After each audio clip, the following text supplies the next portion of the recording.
திருமங்கலம் நகராட்சியில் சிறப்பு நிதி ஒதுக்கீடு செய்து குடிநீர் வசதிகளை மேம்படுத்த நடவடிக்கை எடுக்க வேண்டும் என சட்டமன்ற எதிர்க்கட்சி துணைத் தலைவர் ஆர்.பி. உதயகுமார் வலியுறுத்தினார். மாண்புமிகு பேரவைத் தலைவர்களே, நம்முடைய திருமங்கலம் தொகுதியிலே திருமங்கலம் நகராட்சி மாண்புமிகு அமைச்சர் அவர்கள் பலமுறை ஆய்வு செய்திருக்கிறீர்கள்.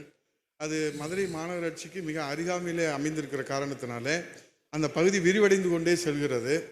ஏற்கனவே இருக்கின்ற மக்கள் தொகைக்கு ஏற்ப சாலைகள் மேம்பாடு, குடிநீர் வசதி, சுகாதாரம், துப்புரவு பணிகள் இதற்கு கடந்த காலங்களிலே போதிய நிதிகள்லாம் ஒதுக்கப்பட்டு அந்த பணிகள் எல்லாம் மேற்கொள்ளப்பட்டது.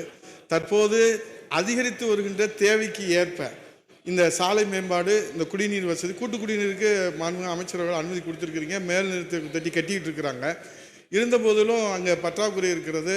அதிகமான தேவைகள் இருக்கிற காரணத்தினாலே அதற்கு தேவை ஏற்படுகிற அளவில் சிறப்பு நிதிகளை சாலை மேம்பாட்டுக்கும், குடிநீர் வசதிக்கும், சுகாதாரத்திற்கும், தூய்மை பணிக்கும் மாண்புமிகு அமைச்சர் அவர்கள் ஒதுக்குவதற்கு முன் வருவார்களா என்பதை மாண்புமிகு பேரவைத் தலைவர் வாயிலாக